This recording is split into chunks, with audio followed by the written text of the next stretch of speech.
Bonjour.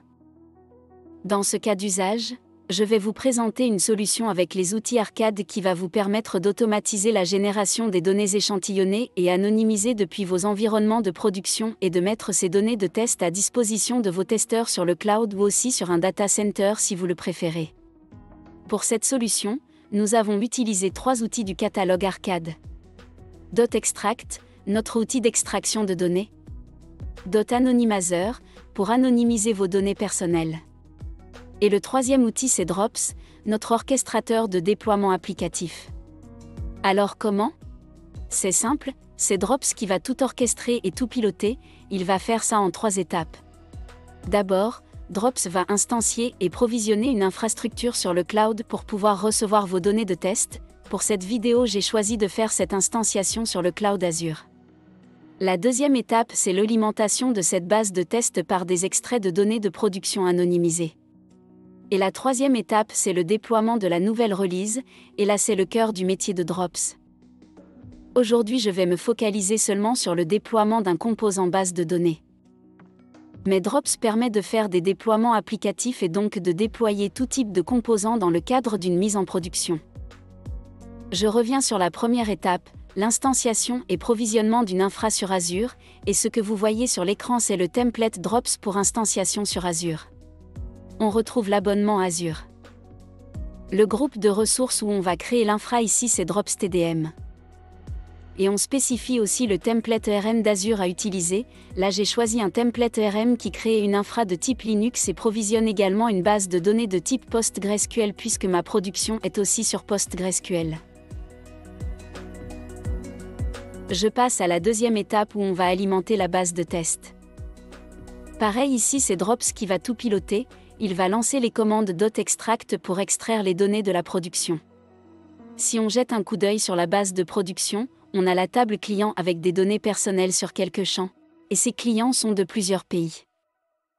On a aussi d'autres tables avec des données en relation avec ces clients, par exemple, la table commande avec un total de 2155 lignes de commandes passées par ces clients.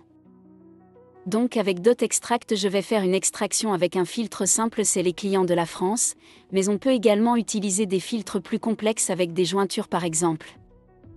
Voilà le résultat de cette extraction, on a 11 clients de la France mais aussi toutes les données en relation avec ces 11 personnes, par exemple dans la table des commandes on voit que 9% des données ont été extraites aussi. Ces données vont être ensuite injectées dans une base de données temporaire que Drops aussi va s'occuper de la créer. Ensuite Drops va lancer les commandes .anonymizer pour anonymiser ces données avant de les injecter sur la base de test sur Azure déjà provisionnée. Ici on voit un exemple de projet d'anonymisation, on retrouve les tables à anonymiser, les colonnes qui contiennent des données personnelles, et la règle à utiliser pour anonymiser ces champs. Ici par exemple j'ai choisi d'anonymiser les noms et prénoms aléatoirement par des noms et prénoms français à partir d'un annuaire. Je vais remplacer les adresses par des étoiles. Et les numéros de téléphone par des numéros de téléphone français aléatoires. Je passe maintenant au déploiement de la nouvelle release avec Drops, donc là on va déployer les ressources de mise à jour de la base de données qu'on va importer. Mais on a aussi le process de déploiement global qui inclut aussi les tâches de l'étape 2, c'est-à-dire l'extraction, l'anonymisation et l'injection. On retrouve une étape de réception sur l'infrastructure Azure pour préparer la base de données de test à recevoir les données anonymisées. Et c'est pour cela qu'on retrouve la relation de type wait for entre les deux activités, les données ne pourront être injectées que si la base de données est prête. Je passe maintenant à une courte démo. Je vais d'abord me connecter à mon compte Azure pour voir le contenu du groupe de ressources Drops TDM. On voit qu'il n'y a pas de machine virtuelle sur ce groupe. Ensuite, j'ouvre la console web de Drops. Sur cette console, nous avons le board de déploiement où on a l'historique de tous les déploiements sur les différents environnements configurés sur Drops. Et je peux à partir de ce board lancer un nouveau déploiement. Je choisis mon process de déploiement. La release Drops que je veux déployer et qui contient ma mise à jour de base de données, ici la 2.0. Et je lance mon déploiement. On voit une nouvelle carte qui s'affiche sur le board. Et il y a la barre qui nous indique l'avancement du déploiement. Ce déploiement lance l'instanciation de l'infrastructure sur Azure, je switch alors sur Azure, et ici je peux voir que l'instanciation s'est déclenchée. Au bout de 2 minutes, je vois que mon déploiement est réussi. Et la machine virtuelle a été créée dans le groupe de ressources Drops TDM. J'accède aux détails de ma machine pour récupérer l'IP. Je reviens sur mon board de déploiement.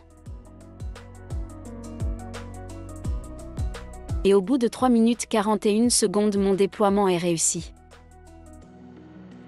Je peux accéder au log détaillé du déploiement, je peux voir ici les logs de toutes les étapes de mon process. Je vais me connecter maintenant en SSH vers ma machine Azure pour vérifier que mes données de tests extraites et anonymisées sont sur cette machine.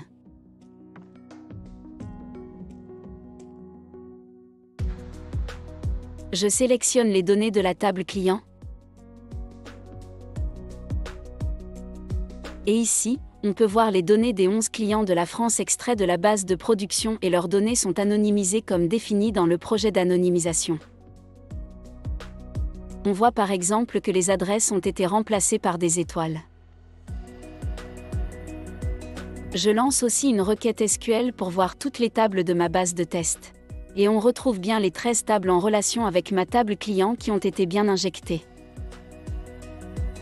Pour conclure, dans cette vidéo nous avons vu comment combiner les 3 outils d'arcade, Drops, .anonymizer et .extract pour avoir en un seul clic, les données de test prêts à l'emploi.